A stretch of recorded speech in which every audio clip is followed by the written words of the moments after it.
Let's talk about self-care. This is such a trivial topic, it seems, these days. Let's go there. Plus, I want to share some of my best ideas for mom care.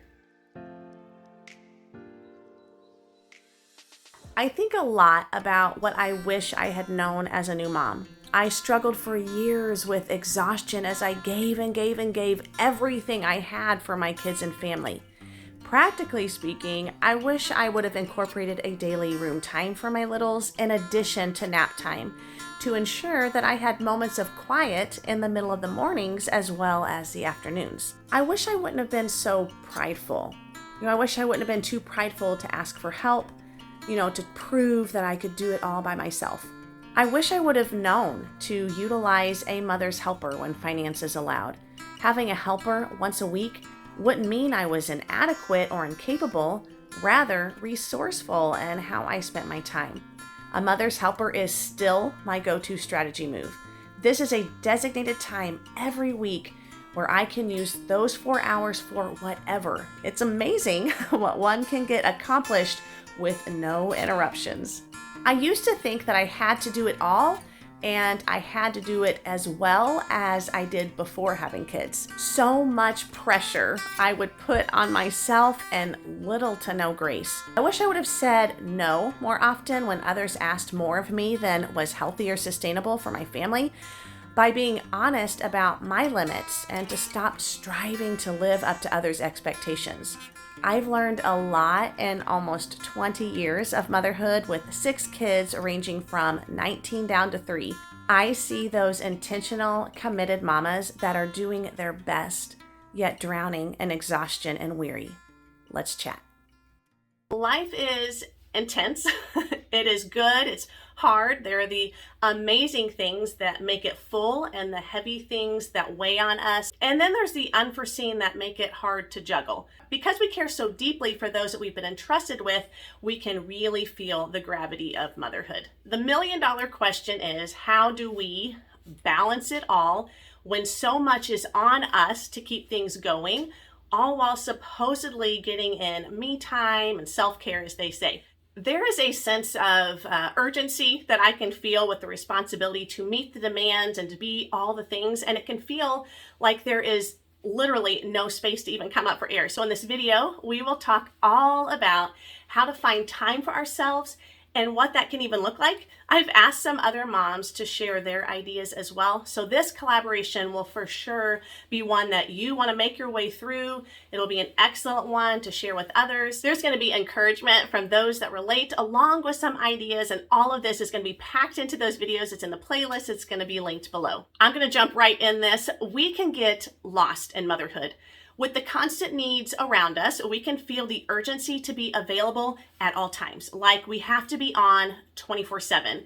You've got the happy interwoven with the hard that can seem like a juggling act of emotions. It's sometimes hard to breathe between moments of bliss and behaviors. It's hard not to get lost in the daily grind. Let's take a deep breath and pull back some layers. If you're okay with it, we're gonna go kind of deep on this one. I have some very, very practical ways to ensure that you are taken care of. So let's establish the very core layer so we can gain some insights on mom care through a process that is healthy and sustainable. Yes, we are moms, such a beautiful burden we carry. We are wives, which is also an amazing, crazy, complicated relationship with our spouse. We have friendships and relationships that are a combination of vital closeness and complicated components. We are all of those things to and for others. We get to invest, share in the lives of, and pour into others. All of these components are a part of us. Remember how I said we can become lost in motherhood? Finding ourselves in motherhood is super dangerous. As believers, we are called daughters by our Creator first and foremost. Our true selves go all the way to the soul. This is who we are at our core, with needs that a pedicure or shopping will never, ever, ever satisfy. When we ensure the sacred part of us is nourished and fed, we can face the day with a strength that is not of ourselves. This soul care ensures an underlying peace, joy, and contentment that is woven so deep into our fibers that it sustains. The sacred calling of daughter is the most important role we could ever possess. This is the very core of who we are. It's this very role that gives us the direction in motherhood. Okay, so what do we do with that? I'm going to start with the heart needs, and I'm going to work my way to pursuing our God-given dreams. The amazing thing about this truth is that we don't have to feel bad about finding life and identity outside of motherhood. Let's talk a little bit about boundaries. Protect this relationship with God by not waiting to find time to cultivate it. You know, when we see a friend and we say something to the effect of, hey, let's get together sometime, and then we end up just kind of waiting around for the opportunity to pop up, and in turn, we never actually plan anything and we never end up actually seeing one another. This is how it can be with our relationship with God. We have to make the time. So what does this look like? Well, really, any way that you want. This daily restoration soul care is the vital component to sustainability in our role of mom, wife, friend, and coworker. As an example, when I've been in seasons of pregnancy and sleep deprivation and little ones waking me up through the night, my time with the Lord just looks different than it does in other times when I'm not navigating so much physical and emotional fatigue. So in these seasons, it looks like mama cozy on the couch with little ones all around, and we're working our way through a very, very simple children's devotional. Those very sacred moments of giving what I had in that season were some of the most profound experiences that I had with God. With a simple devotional with my littles wiggling and chattering all around me, the key here is that I made the time. Ginger Hubbard has a great suggestion for moms with littles. It is to place your Bible on the countertop, open and available, so that you can read a verse or a chapter as those moments to breathe present themselves. You know, maybe the little ones are eating, or the little ones are busy playing,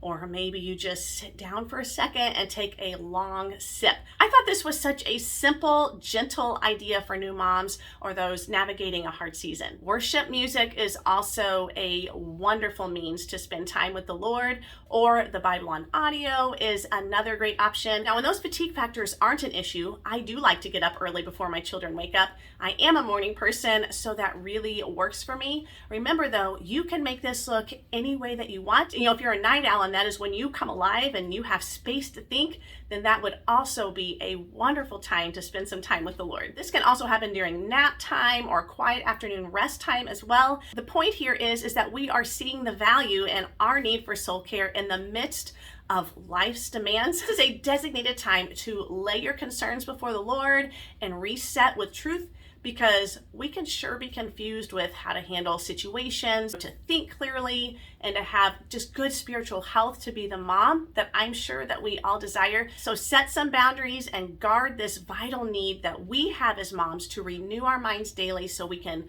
walk into situations with clarity and have vision for our day and carry it all out well.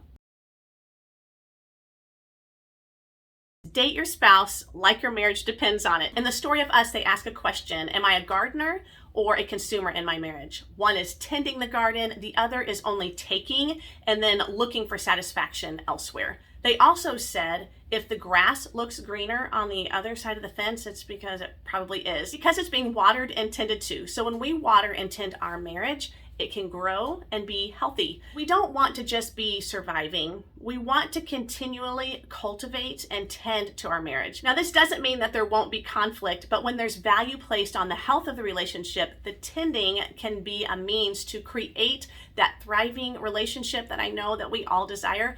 But how? How do we do that in the midst of kids, the constant busyness that comes with every day, and the exhaustion that pretty well wipes us both out? We are so there, I get it. First, we can still pursue and tend to our marriage even though we're tired. If we wait until we aren't tired, then we will be waiting for a really long time.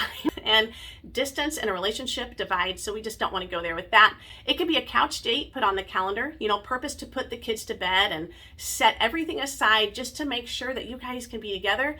This is a time to stop and just be together in your own home and enjoy each other's company, each other's presence. This can look like a movie or a game or just conversation. Plan a date, get it on the calendar, line up a babysitter, and go out and have dinner. I know sometimes having an actual babysitter is really hard to come by. We have some friends that alternated keeping each other's kids each week so that they would ensure getting a date. Just having something to anticipate just kind of keeps you going. Sign up for a marriage retreat. I will link our favorite one below that we've been to several times. Be on the lookout for events that are going on in your community. We have a local ministry here where we are that is putting on a night of dinner and dancing for couples. We've invited some of our really good friends to join us. So that has been something that we are anticipating doing together. It's been on the calendar for weeks, and something like that, knowing that it's coming up, just kind of keeps you going and gives you both something to look forward to. When we make space for this sacred relationship to grow, the connection and bond brings the stability that your family needs and the peace and rest that you need. Now, if things are super rocky in your relationship,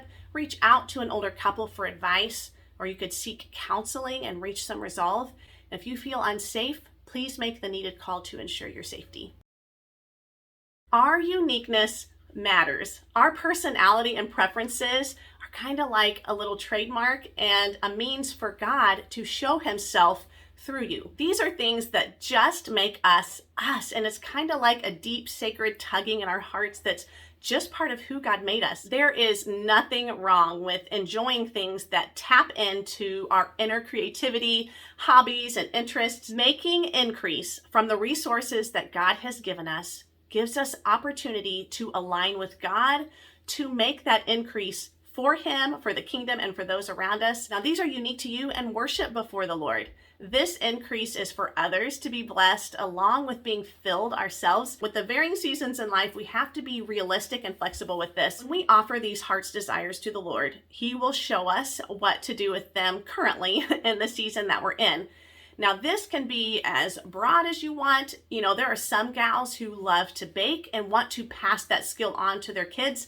You know, make space for this. If painting is a deep passion, then create space to paint. You could offer lessons to others or sell your creations. Maybe you love to draw. Maybe you love to organize. You know, I have a friend who is a gifted seamstress. She sews her family's clothes and designs toys for babies, gifting them to new moms. Writing is another one that is very therapeutic and could also be used to send someone a word of encouragement or work towards maybe even writing a book. All of these personal interests and skills can benefit our family and be used to tend to others. It could even generate income. Make space for whatever makes you a unique individual and increase what God has given you. I like to create content and write, and this happens in the early mornings as well when I do my morning devotion before the children wake up. I also give space to this when I have free time, either in the afternoons or when my mother's helper is here or when my husband is with the kids. You know, this doesn't happen every day,